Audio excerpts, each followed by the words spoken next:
Faut pas oublier qu'en même temps, il y a l'album de Daft Punk qui vient de sortir en 96. Donc là, c'est quand même une révolution. C'est, je dirais, un succès mondial avec une musique instrumentale. Donc tout le monde se rend compte qu'en bidouillant des trucs dans sa chambre, moi, le label Yellow, ça marchait très très bien, mais c'était très underground. Là, Homework, ça devient mondial et il y a un rayonnement de la France qui explose dans le monde entier. Okay, thanks, Benny. Look, take it easy.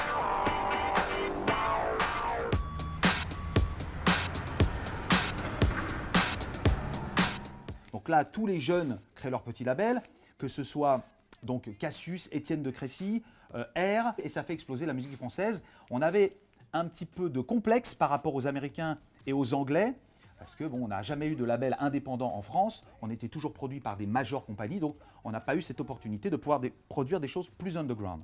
Donc à la suite de cette excitation mondiale sur le côté français, je me dis tiens, je vais peut-être pouvoir aussi faire un petit peu de disco. Je ne sais pas dans quel projet je vais aller, mais il y a un maxi qui explose qui s'appelle Stardust Music Sounds Better With You, énorme carton mondial, et c'est là qu'on se rend compte qu'on peut bidouiller dans sa chambre, appeler un chanteur et faire un tube international en restant vraiment un producteur indépendant. Donc là, moi, je fais un maxi qui s'appelle My Only Love.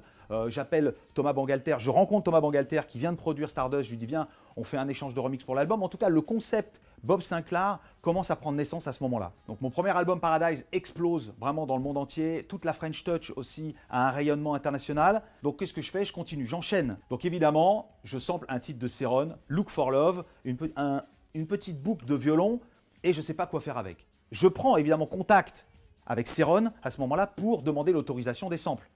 Parce que les samples, bon, j'ai une longue histoire, mais je ne vais pas vous expliquer ça tout de suite.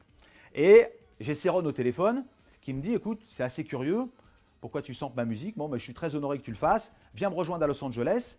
Si tu as envie d'enregistrer une chanson, je t'invite dans mon studio et je te prête mon équipe. C'est là où je rencontre Céron, qui va être vraiment très très important pour moi pour la suite.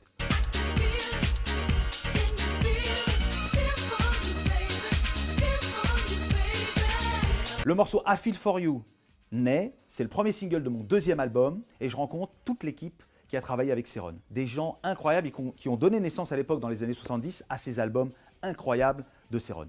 Donc avec le succès d'I Feel For You et les samples, Céron se rend compte qu'il a un énorme catalogue. Donc il me dit j'ai envie de faire un projet avec toi, prends mes sons, bidouille-les, fais ce que tu veux, mixe-les et on va donner naissance à un album Céron by Bob Sinclar. Regarde, Bettino, il a été gentil, hein, il l'a mis là. Bon, c'est. Ah oui, je l'ai retrouvé. Il est là. Donc, Céron by Bob Sinclar, magnifique, c'est une compilation avec un single extrait qui s'appelle Give Me Love.